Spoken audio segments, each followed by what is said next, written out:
Democrats in the Texas House are filing legislation to undermine the Second Amendment. This is Tuesday, November 26, 2024.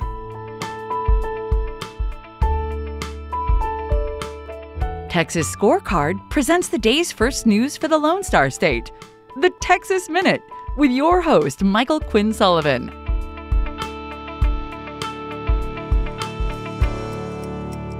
Hey, thanks for spending part of your Tuesday with the Texas Minute. A left-wing consulting firm wants to hide its contracts with the University of Texas system. We'll have more on that story coming up, but first, as President Donald Trump finalizes his cabinet selections ahead of his upcoming inauguration, several Texans are being tapped for prominent roles, reinforcing the state's influence in his administration. Former State Representative Scott Turner is Trump's nominee for Secretary of Housing and Urban Development. Turner is a former professional football player who served 2 terms in the Texas House starting in 2013. You might recall that in 2015, he challenged then House Speaker Joe Straus, securing the votes of 19 of his Republican colleagues. Turner previously served in the Trump administration as Executive Director of the White House Opportunity and Revitalization Council. Another Texan receiving a key nomination is Brooke Rollins, who's been chosen to serve as Secretary of Agriculture. Rollins is a graduate of Texas A&M University with a degree in agricultural development. She's the former president of the Texas Public Policy Foundation and previously led the Domestic Policy Council during Trump's first term. Of course, they're not the only Texans with prominent roles in the Trump administration. Earlier this month, former Dallas area U.S. Representative John Ratcliffe was named to be the next director of the Central Intelligence Agency. Tulsi Gabbard is the former Hawaii congresswoman who recently moved to Texas and will now serve as the Director of National Intelligence.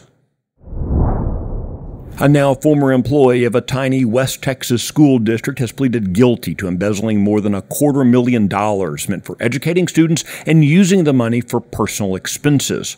Ernesto Villarreal Jr. stole the taxpayer funds while employed as the business manager and tax assessor collector for the Valentine Independent School District. Now, Valentine ISD has 1 school and fewer than 50 students. A lack of oversight is apparently what allowed Villarreal to carry out his embezzlement schemes undetected for 6 years. Nearly 100 anti-Second Amendment measures have been filed by Democrats ahead of the upcoming legislative session. 4 of those measures aim to enact red flag gun confiscation laws, which would strip law-abiding citizens of their firearms without due process. There's also a proposal by State Representative Diego Bernal of San Antonio that would end open carry in Texas, and State Representative Terry Meza wants to ban standard capacity magazines, effectively criminalizing the possession of those that hold more than a handful of rounds.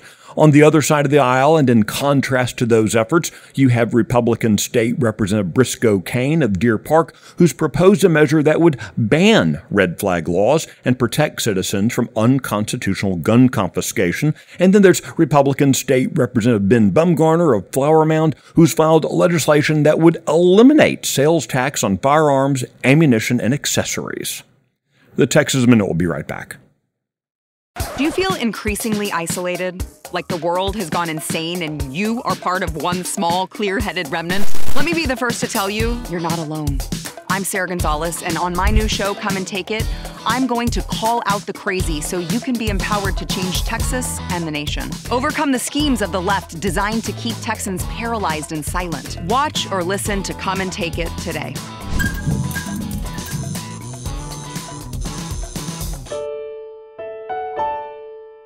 The global consulting firm McKenzie Company is fighting to block the release of information contained in its contracts and agreements with the University of Texas system.